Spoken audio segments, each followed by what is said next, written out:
Mamadou Dia, l'acteur oublié de l'indépendance sénégalaise.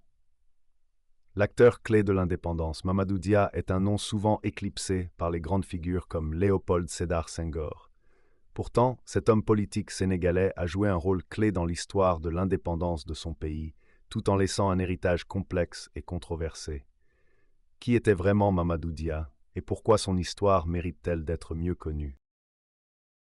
Réunie cette nuit en séance extraordinaire dans son palais, l'Assemblée législative du Sénégal a abrogé tous les transferts de compétences qu'elle avait consentis au gouvernement du Mali. Elle a décidé que le Sénégal se retirerait immédiatement de la Fédération du Mali.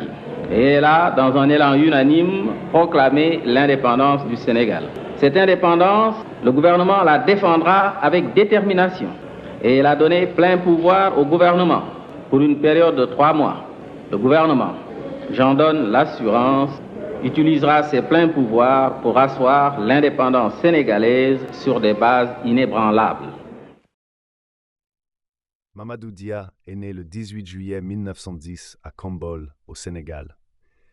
Dès les années 1950, il devient un acteur clé de la politique sénégalaise. En 1958, aux côtés de Léopold Sédar Senghor, il fonde l'Union progressiste sénégalaise, UPS, le parti politique qui mènera le Sénégal à l'indépendance.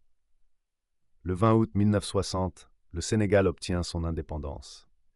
Dia, alors président du Conseil, devient le Premier ministre du pays, jouant un rôle central dans la construction des nouvelles institutions de la République. La rupture avec Senghor. En 1962, une crise politique majeure éclate.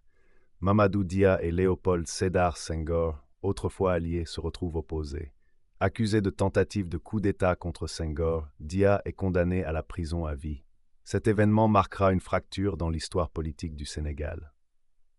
Emprisonné à Kédougou, dans l'est du pays, Dia passera 12 ans derrière les barreaux avant d'être amnistié. Après sa libération, il part en exil. L'héritage complexe de Mamadou Dia. Malgré cette rupture, Mamadou Dia reste considéré comme l'un des pères fondateurs de l'État sénégalais. Ses contributions à la mise en place des institutions du pays et sa vision d'une gouvernance participative sont toujours reconnues. Mais son nom est aussi associé aux événements de 1972 qui en font une figure controversée. Il est décédé le 25 janvier 2009 à Dakar, laissant un héritage qui continue de diviser les Sénégalais entre respect et controverse. Conclusion, Mamadou Dia, l'homme qui a œuvré pour l'indépendance et la construction de son pays, est une figure souvent oubliée dans l'histoire sénégalaise. Cependant, son impact sur la politique et la société du Sénégal reste indéniable. Si cette vidéo vous a intéressé, n'hésitez pas à aimer, partager et vous abonner pour d'autres histoires sur les figures oubliées de l'Afrique.